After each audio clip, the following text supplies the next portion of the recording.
of Skylight Yoga here in Miami Beach. Welcome one and all.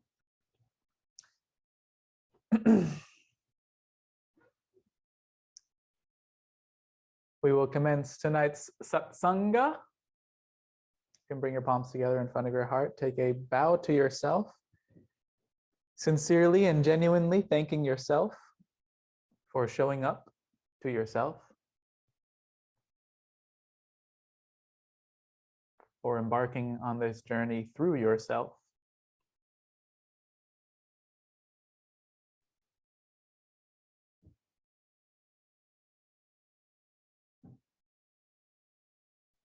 Leading to yourself. Om.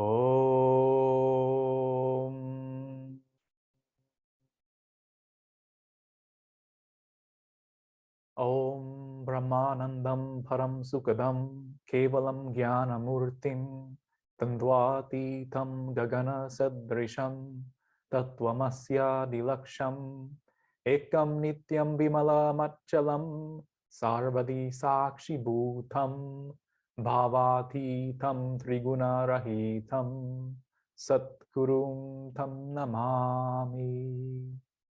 Om Shri Ganeshaya Namah.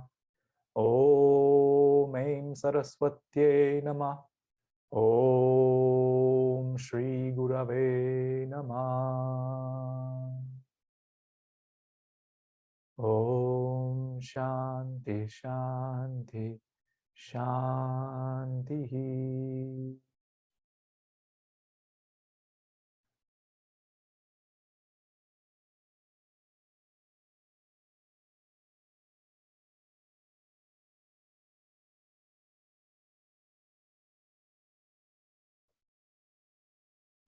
Hari Om Tat Sat.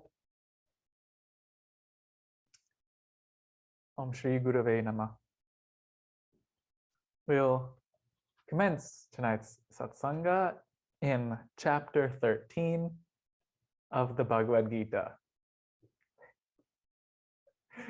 It is the mystically selected scripture of today. We have heard from a selection of the Upanishads in recent satsangs, and all of these Upanishads are found in this Upanishad of all Upanishads, the Bhagavad Gita. The teachers, they identify 108 Upanishads, which are the core Upanishads. And of those 108 Upanishads, the core of the core becomes 8, 10, 12, depending on who you ask. All of those right here in this one Upanishad known as the Bhagavad Gita. Bhagavad Gita, also translated in English as the Song Celestial, the Song of the Celestial, the Absolute. Geet literally means song, and Bhagavan or Bhagavat Gita means Lord, God, the Absolute.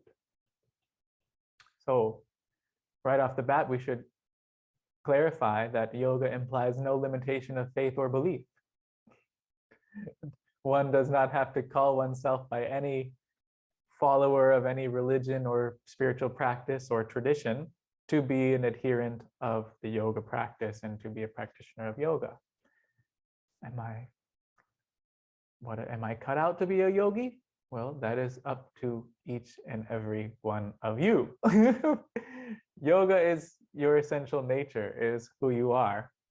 And so whether one says, oh, I am a yogi, or I am not a yogi, it is as if you think that gravity was started when Newton discovered it. Newton rediscovered gravity, and gravity would exist if everyone in Earth forgot about gravity. And so, in the same way, yogis and non-yogis are yogis. And because why? Because you're a soul. And so yoga is the owner's manual to you, and you being a body, a mind, a soul, all in one. So here comes the owner's manual. In chapter 13 of the owner's manual, we'll pick it up. The teachings of yoga is all of these beautiful divine instruments, magnificent, intelligence beyond what our limited minds can fathom is contained herein, right here. You don't have to go anywhere for it. You have it already. You have that divine intelligence. You are that divine intelligence. So we truly arise and awaken to being a true human being. That's what we're talking about now, to really understand and realize what it means to be a human being. Sounds simple enough? Let's. It is the nature of the mind to complicate things which are so simple and pure.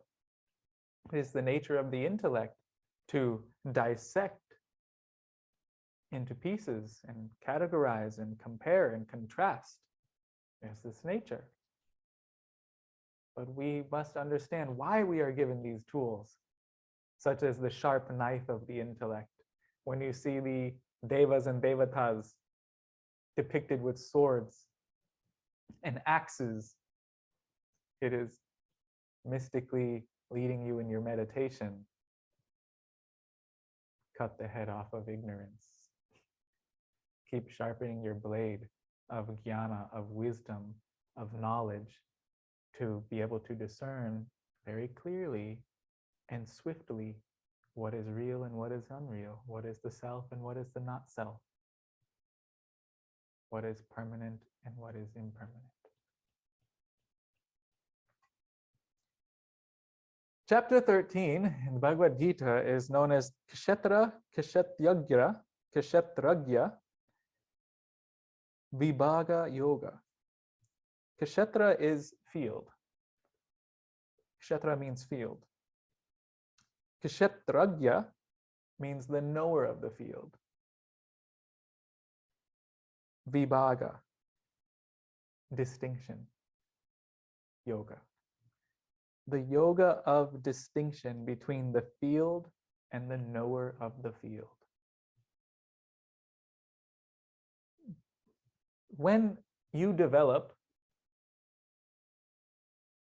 keen insight into who you are, the soul, your deeper essential nature and reality, as different from the body, your personality becomes more and more integrated.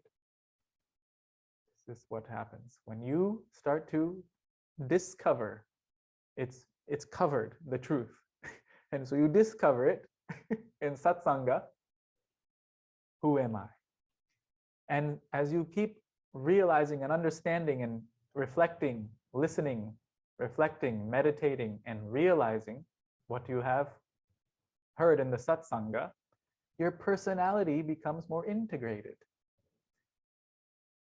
So the theme of this chapter in the Gita, this discourse, 13th, is when you make this distinction, Vibhaga, of Kshetra and Kshetrajña, the field and the knower of the field, you become a better Karma Yogi. You become better at action. You become a better Bhakti Yogi. Your emotions become purified into devotion. Feeling is something you do every moment of the day. And so how much would your life change if you went around with purified feeling all day long? That's a whole different experience of life we're talking. That's why the sages radiate with joy and happiness, because your inner nature is bliss. And so tapping that bliss, tasted it once, you never taste anything like it again. So it's only that unmistakable taste, which is of the self, unmatched, unparalleled taste of your own to be fulfilled by your own self means that you are quenched. We are thirsty in this world process, so we go from experience to experience to experience. This is called bhoga. Bhoga means to go in pleasure and pain, pleasure and pain, likes and dislikes, attachment and hatred. So it is the same experience, it's the same thing you experience, but in a different way. It's the same. What are you experiencing? You're experiencing bhoga, experiences, and these bhoga is always pleasure and pain, pleasure and pain, pleasure and pain.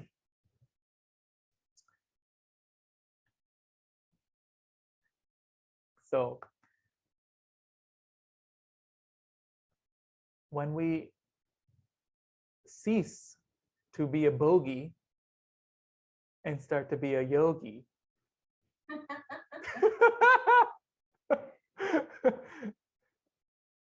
then you're on this right movement. You're on this healthy movement. And you're on the movement toward yourself, and you're on the movement toward absolute fulfillment. Bhoga does not fulfill you. You keep coming back again and again and again to birth after birth after birth, thinking that experiences will make you happy and satisfied and fulfilled. But these experiences on the horizontal plane of time-space are transcended by the vertical movement known as apavarga, transcendental, mystically and allegorically depicted as fire here at the first eye and time and space here. So these two time and space close means that the world process, the illusion of duality, is burnt. And one remains, one reality remains, the non-duality, Advaita.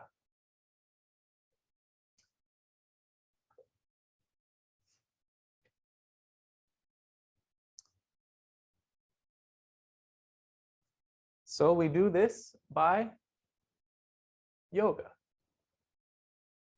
We transcend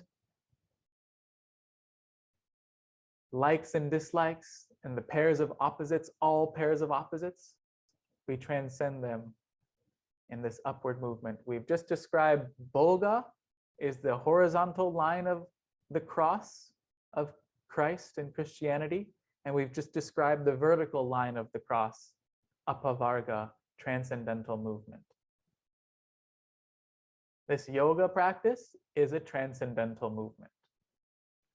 So one, no matter which time you are in and which space you are in, you immediately transcend all time and all space. You don't have to go to a specific time or a specific space to transcend time and space.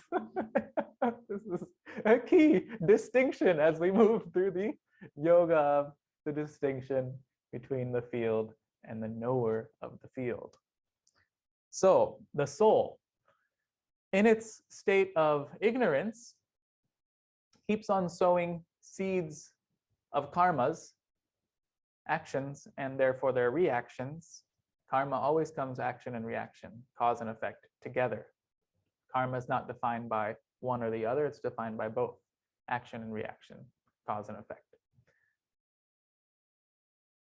The soul in the state of ignorance goes on sowing these seeds of karmas in the field of time and space. And therefore we come and reap the harvest in these karmic entanglements known as embodiment. So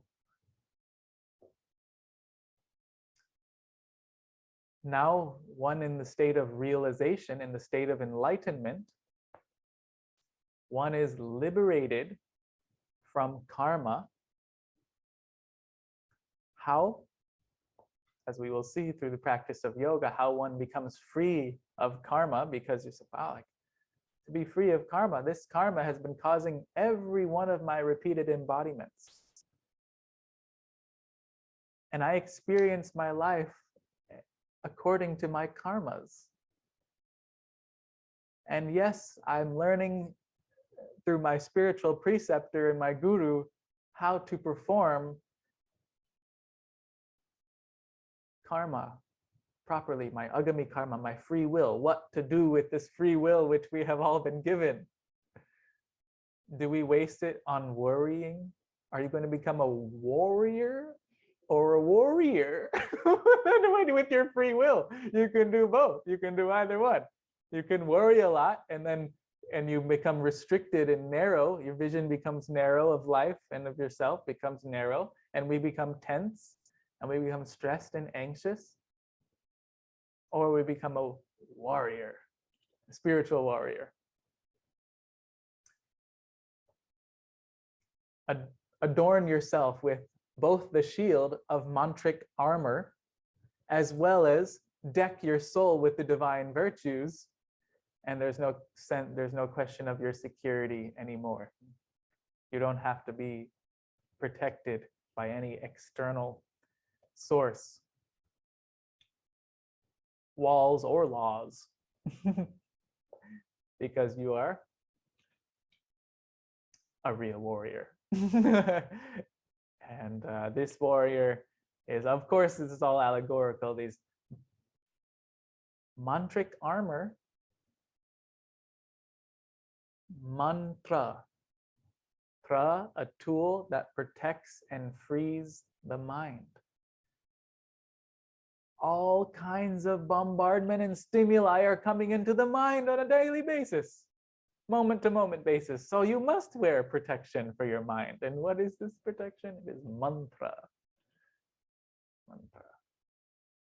And how do you not fall in these snares and the traps of Maya in this world process?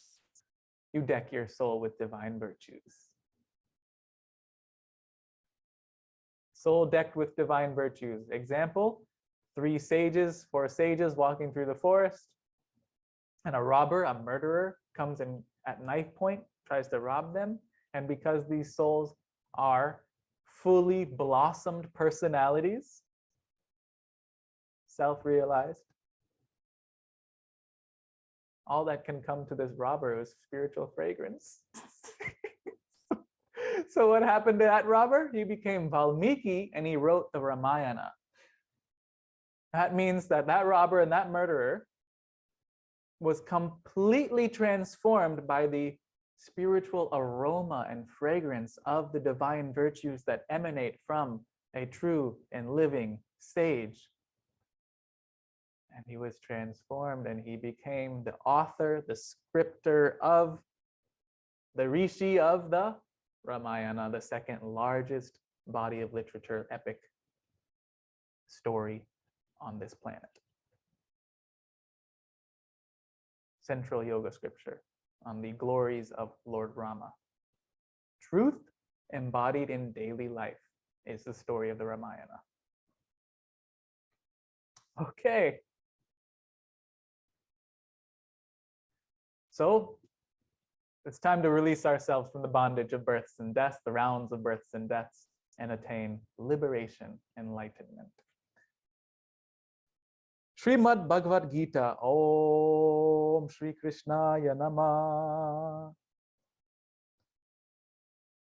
Arjuna said in chapter 13, Shloka 1, Arjuna said, I wish to learn the distinction between Prakriti, matter, and Purusha, spirit. Kshetra, the field, and Kshetrajña, the knower of the field. And also between knowledge and that which is to be known, O Keshava. He refers to Krishna as O Keshava. He wants to learn the distinction between matter and spirit, between the field and the knower of the field, and also between the knowledge and that which is to be known. Arjuna, you're greedy. 3 questions in one? This is how you must be if you are a true spiritual aspirant. As we've hinted at some of you, you must poke the teacher. And if you don't get it the first time, you poke him again. And and you ask question after question after question and illumine every darkness there is, every doubt, every fear, every sorrow, every misery gets to be illumined. Every cloud dissolves in the sky of pure consciousness. Every obscuration arises and subsides in the self, in the Atman, in Brahman, in who you are. The Blessed Lord said, O Arjuna, this body is known as the field, Kshetra, and one who knows this field is the knower of the field, Kshetrajña. Thus do the sages affirm who have delved into the nature of both. What have you delved into? So the sages of ancient times and since time immemorial have delved into the nature of the field and the knower of the field. And the sages affirm one who knows the field and the field themselves, you must have a distinction. You must have the knowledge of both.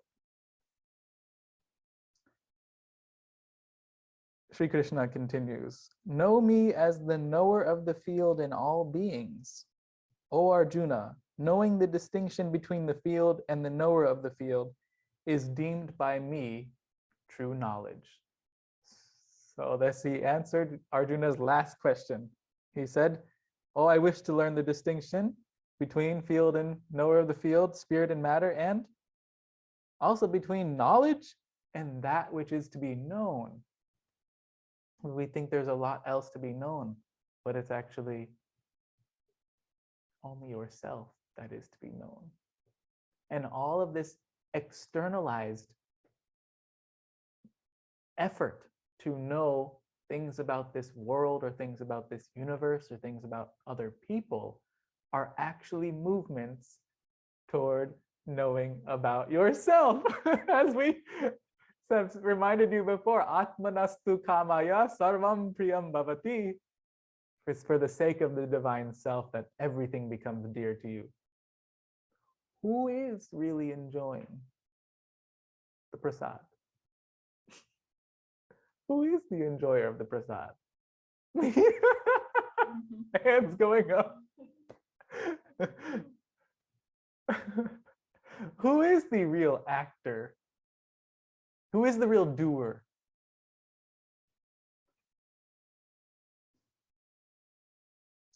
So, knowledge. Self-knowledge alone leads to, spiritual knowledge alone leads to true fulfillment, true satisfaction, real happiness. Anybody want to sign up for fake happiness? No? Okay. Just real happiness and real happiness alone will suffice for you. Anybody attained it yet? Permanent real happiness? No? Crickets? Okay, we'll continue then, Satsanga. Because all right.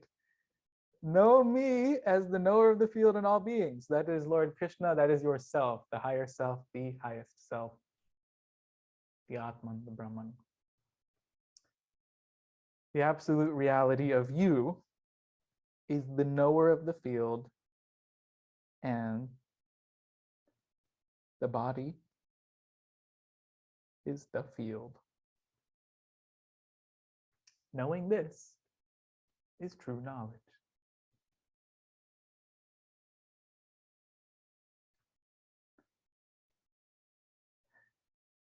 Sri Krishna continues, Shloka 3. Hear from me summarily, what is the field? What is its nature? What are its modifications? And from where it emanates?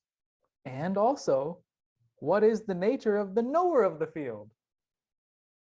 And what is his power? Okay.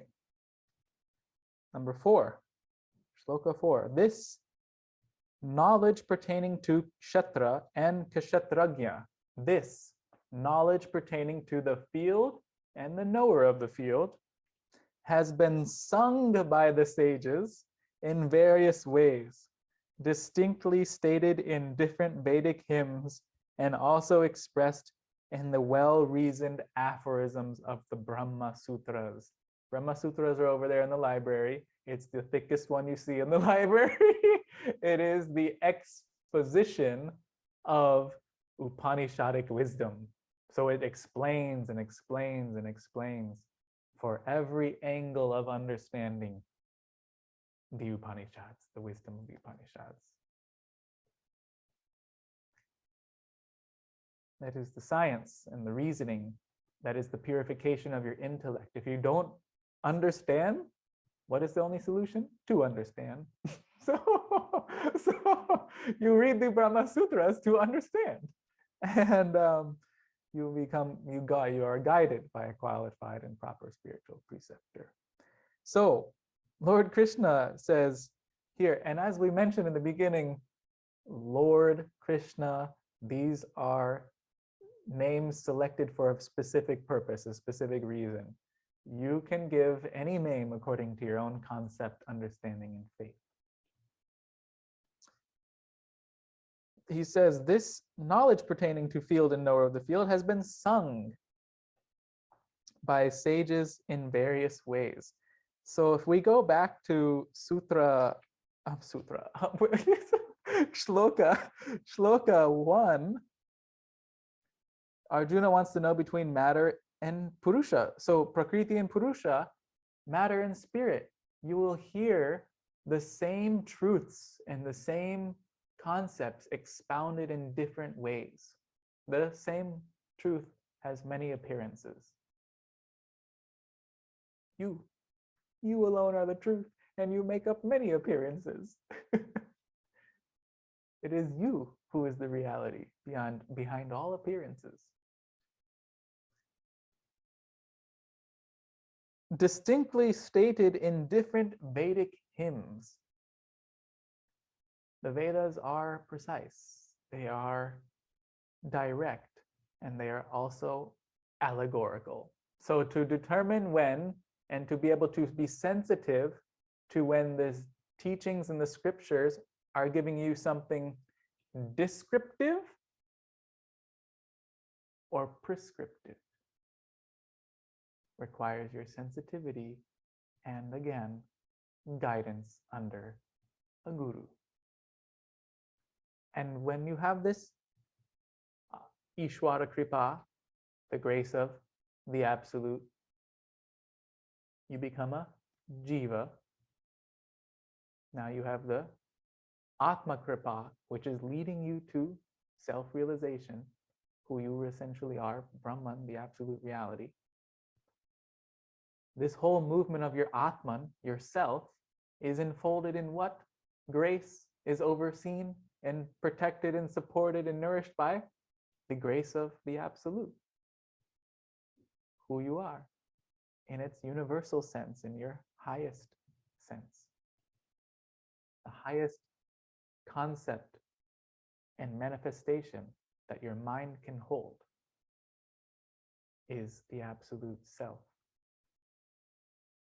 That's Ishwara Kripa. It is shining its radiant rays of compassion and grace, showering you with grace as you are experiencing the movement of your own self-effort, known as Atma Kripa. With your own self-effort comes divine grace. It's known as Atma Kripa. Because of you showing up to Satsang, you obtain the grace and the wisdom of immortality and the distinction between field and knower of the field. Next, Guru Kripa. You've showed up to the Satsang. Guess who's giving the Satsang? It's all the sages and all the gurus since time immemorial are operating through the spiritual personality who's giving the Satsang. Now you're receiving Guru Kripa, the grace of the gurus. And with Guru Kripa comes last, grace of the scriptures, Shastra Kripa. The secrets of the scriptures are revealed to you. So that's distinctly stated in different Vedic hymns. and also expressed in their well-reasoned aphorisms of the Brahma Sutras, as we can understand through many ways, such as the Aparokshanubhuti, compiled and written by Sri Shankaracharya, brought out many teachings from the Vedas. Advaita Vedanta specifically, non-dual reality. So Sri Shankaracharya is posing question after question after question in rapid fire succession that the Vedas have posed and have presented to the world to ask. And so basically it's what I'm leading you to understand is that the self, the knower of the field, and the field are like heat within the fire. It is intrinsic to the fire. It is the nature of the fire.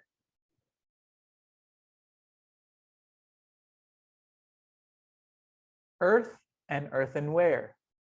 What is the reality of all clay pots? Clay.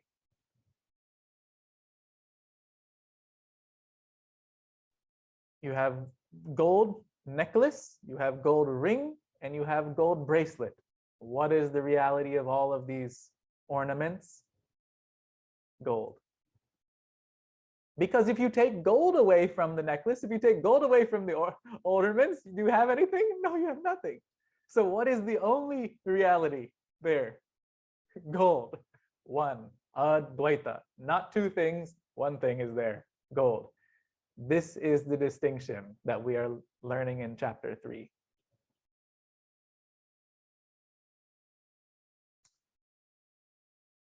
Shloka 5, what do you call them? Sutras. Anyway, they are. Whole Upanishads in one shloka. All right, so continuing chapter 13, Bhagavad Gita, the great elements. So that's why I brought all those questions up, is because these are the different ways that the same truth is expressed. What is the distinction between spirit and matter? Is just like the distinction between waves and the ocean.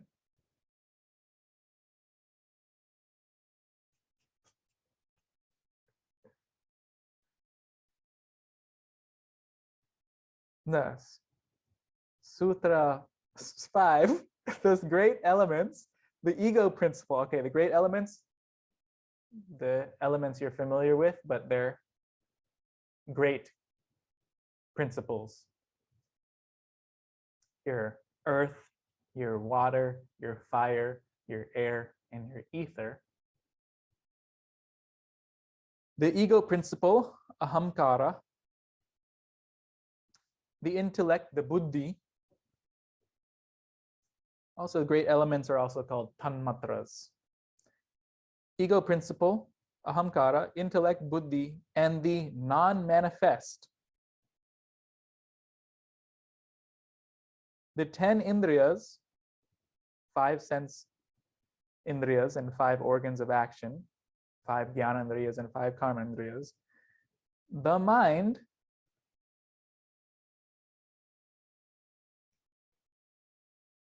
referring to chitta, and the 5 objects of the senses. Okay, Sri Krishna is going to list the field along with its modifications. So what you've just heard is the field. The great elements, they make up the body. But how did this earth principle come to be? How did this earth come to be? How did physical water come to be? How did physical fire come to be? It is the cosmic principle or subtle principle of earth, water, fire, air, and ether. So they make up your physical body. The physical elements make up your physical body, and those subtle elements, you got it. They mix with the gunas and make up your mind. The gunas are the 3 modifications of Prakriti nature. Sattva, purity, rajas, activity, and tamas, inertia. Those three gunas are the three qualities of nature with a capital N. They're found in everything, in every place, in every space of this universe. Body and mind, personalities, yoga teachers, yoga students, all according to main gunas, main qualities. And so you want to always move in sattva. You want to move in purity. All yoga and all rising to your supreme blessedness happens in purity. So you must bring more purity in your life, and you've never brought enough purity in the life. Just keep bringing more purity, okay? In every way. So, ego principle, ahamkara, intellect, buddhi, non-manifest. This is basically prakriti. It's prakriti and hiranyagarbha together.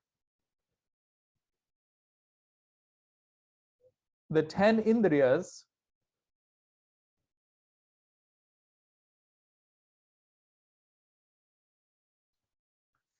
five sense organs, 5 ways in which you get information from this world, get knowledge from this world. Those are your gyan indriyas. And 5 operations of your mental body, your subtle body, known as karmendriyas. Operations of your mind, actions. Mind has to be there for the organ of reproduction or generation. Intelligence is there in the organ of excretion. Subtle organ of action is power of speech. If you think about what's happening when you're speaking, you'll understand it's not just chords, vocal chords that vibrate together and produce all these infinite sounds. The power of speech there, that is a subtler reality than the physical plane. And then hand, not the physical hand, but mental hand and mental foot. So mental hand manipulates anything you want. Pick up, set it down. Anything you want to do with this hand, the mind and the hand are following each other. You cannot, there's no space between them because they're one. So that is because of the physical hand is being operated by the mental hand. The physical foot is being operated by the mental foot. So those were the 5 karmendriyas. The mind, the chitta, that is the unconscious mind or memory, and the 5 objects of the senses, which are form for your sight, sound for your ears, etc., etc. Taste or flavor for the tongue, for the sense of tasting.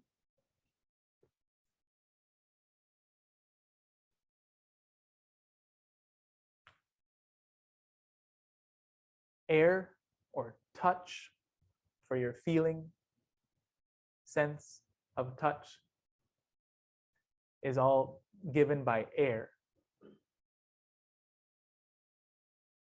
Smell is given by the earth principle. Sight is given by the fire principle. Taste is given by the water principle. Hearing given by the akash, ether principle.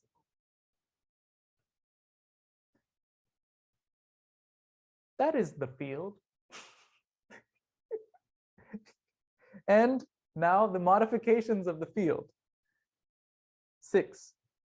Desire, hatred, pleasure, pain, the aggregate of the body and the senses, consciousness, fortitude.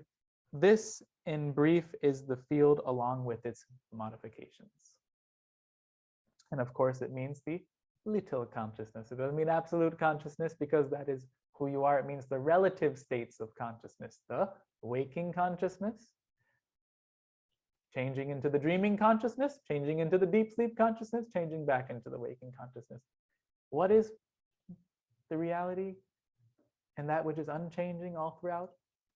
Absolute consciousness. That is the knower of the field. You being absolute consciousness, aware of all of the changing states of consciousness.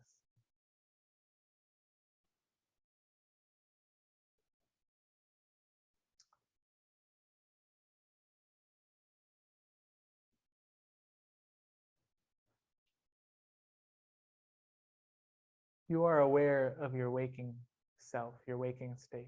This is easy. But when your mind is projecting a dream, and you take on a whole nother dream body and a whole nother dream world, and you have a different experience in the dream, the triad is there, the triad of illusion. In the dream, it happens to everyone, though not all the time, but you can become aware that you're dreaming. Okay? And then you can slowly wake up from the dream. Start to wake up from the dream.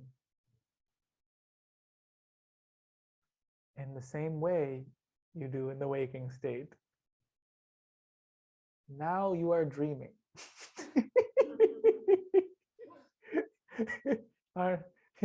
You are projecting. Why do I say this? Because you are living your life according to the mental projections. You're dreaming. Means your life experience and your basis of reality is dominated by projections. This is called Bhava Pratyaya, one of Gurudev's favorite teachings, Bhava Pratyaya, which means your reality and your experience of life and experience of yourself is dominated by projections. You get caught up in the drama.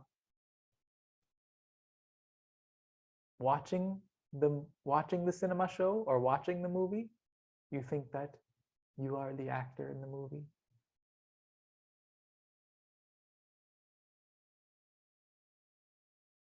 It's a dream that you've projected. It's an imagination. So you must wake up from that being driven by projections. How? By controlling the projector.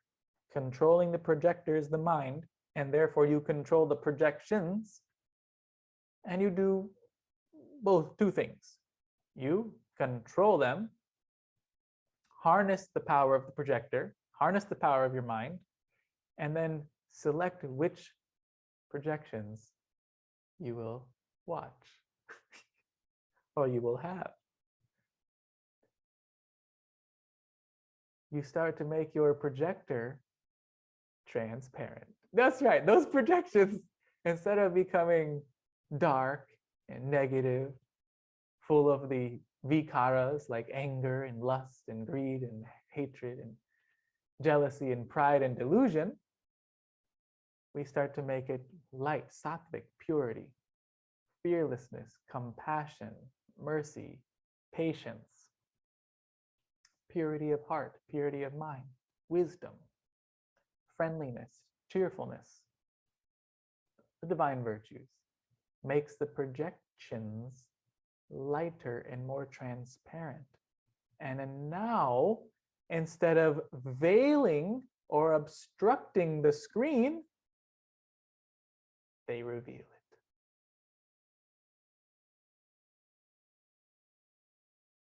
And you now realize, what is your reality? What is the reality behind all projections and all cinema shows? The screen. You take away the screen, you have no cinema show. So all this is being upheld by what? By pure consciousness. The screen. absence of pride, absence of hypocrisy, non-violence, forbearance, uprightness, service of the preceptor, purity, steadfastness, self-control. These are the indications of knowledge. That was Shloka 7. The indicators of knowledge were given by Sri Krishna as absence of pride, absence of hypocrisy, non-violence, forbearance, endurance, forgiveness, patience, uprightness. Gotta be, that's where I was, that strength, the strength to be upright. When the ladder starts to slip down, what does the guru do? Sticks the ladder right up straight. When the morals of society start to slip, here comes the sage to bring everyone back up. Upright. Apavarga movement, transcendental movement.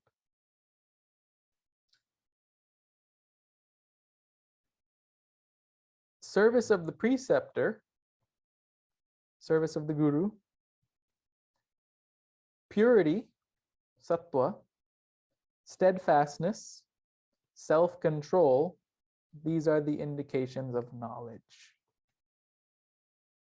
So Shloka 8, dispassion toward the objects of the senses, realizing that we have been led astray by impure mind, externalized mind, goes through the senses, operates through the senses, attaches to their objects.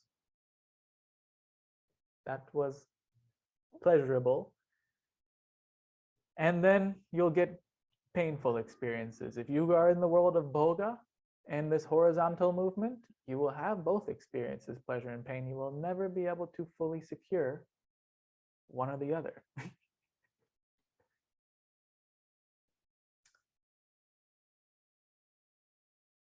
It will swing back and forth. That's why it's called pairs of opposites, likes and dislikes, raga dvesha.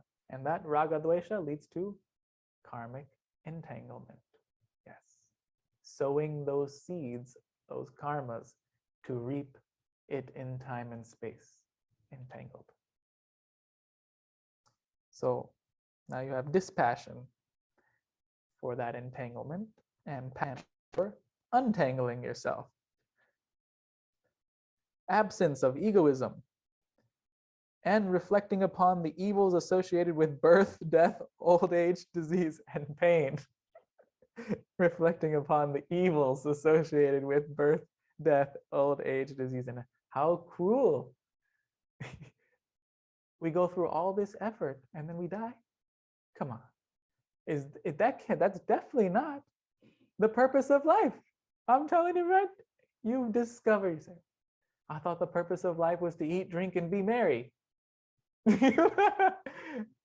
Purpose of life is much greater than to go through the rounds of evils of birth, growth, decay, death, birth, growth, decay, death.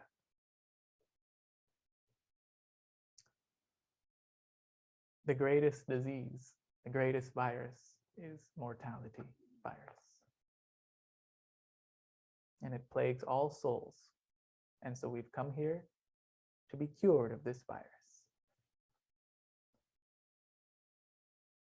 Non-attachment, absence of the feeling of mindness.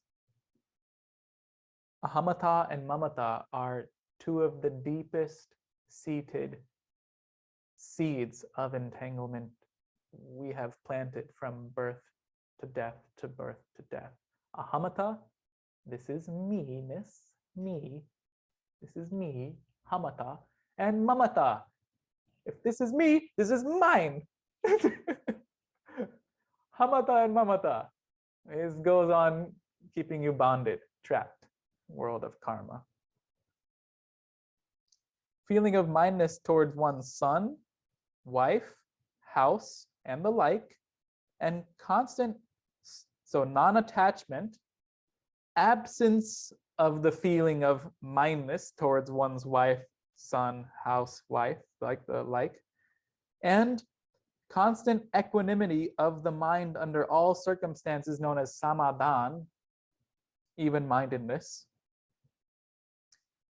whether desirable or undesirable, constant equanimity, constant even-mindedness, whether you are in adversity or prosperity. Your face stays cheerful. Oh, here we go. Continues. Shloka 10, unflinching devotion to me, the self, the absolute self, through the yoga of inseparability, advaita, non-dualism,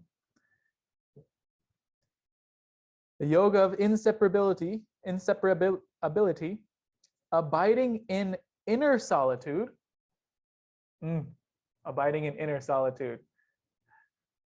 All spiritual aspirants at one point in time have fantasized about running away from the world into solitude. All have fantasized about it before. I got fed up with this business deal going sour. I'm going to the forest. Spend 12 years in the forest and in the caves. And so this is how I go. I'm joining an ashram. And this is so you get to the ashram and again you're miserable because you are the same person from when you were in the office building world process and when you went to the ashram in the forest. You were the same person. You must transform. Wisdom is the real transformation. So, abiding in inner solitude, not delighting, because the scripture just says solitude. So an impure mind will interpret that as go by yourself rest of the life. So this is a mature understanding.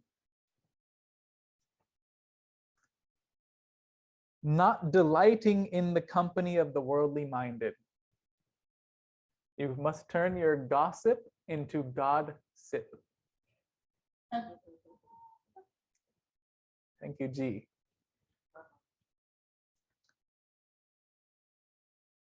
And ever devoted, Shloka 11, ever devoted to the knowledge of the self, experiencing the result of the knowledge of truth. All these qualities are indications of knowledge. He is just listed to exhaustion, Shri Krishna, the indications of knowledge. And it could, of course, go on and on infinitely. Ever devoted to the knowledge of the self, experiencing the result of the knowledge of truth. The distinction between seer and seen, between being and non-being. All these qualities are indications of knowledge, and ignorance is that which is contrary to these. Okay. And Sri Krishna continues, I will now relate to you in Shloka 12.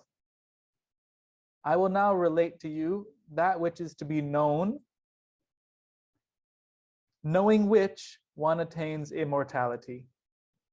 It is the Supreme Brahman, who is without beginning, who is said to be neither existent nor non-existent.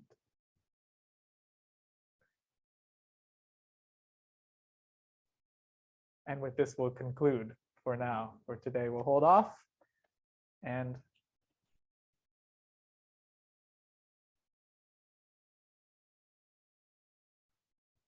conclude with prayers for peace, for health, for prosperity, for a long life, and for enlightenment, absolute emancipation. Shakti, spiritual strength, bhakti, faith, and mukti, freedom. Om Trambakam Yajamahe Sugandhim Pushtivardhanam Urvarukamiva bandhanan mrityor mukshiya mamritat. Om sarve bhavantu sukhina, sarve shantu niramaya, sarve badrani pashantu, ma kashchit tukabhag bhave, asato ma satgamaya, tamaso ma jyotirgamaya, mrityurama mritam gamaya. Om Purnamada Purnamidam Purnat Purnamudachyate Purnasya Purnamadaya Purnamevavashishate. Om Shanti Shanti Shanti.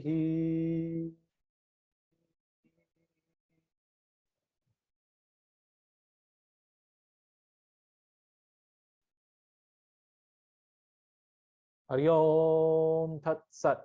Om Shri Gurave Namah. Namaste.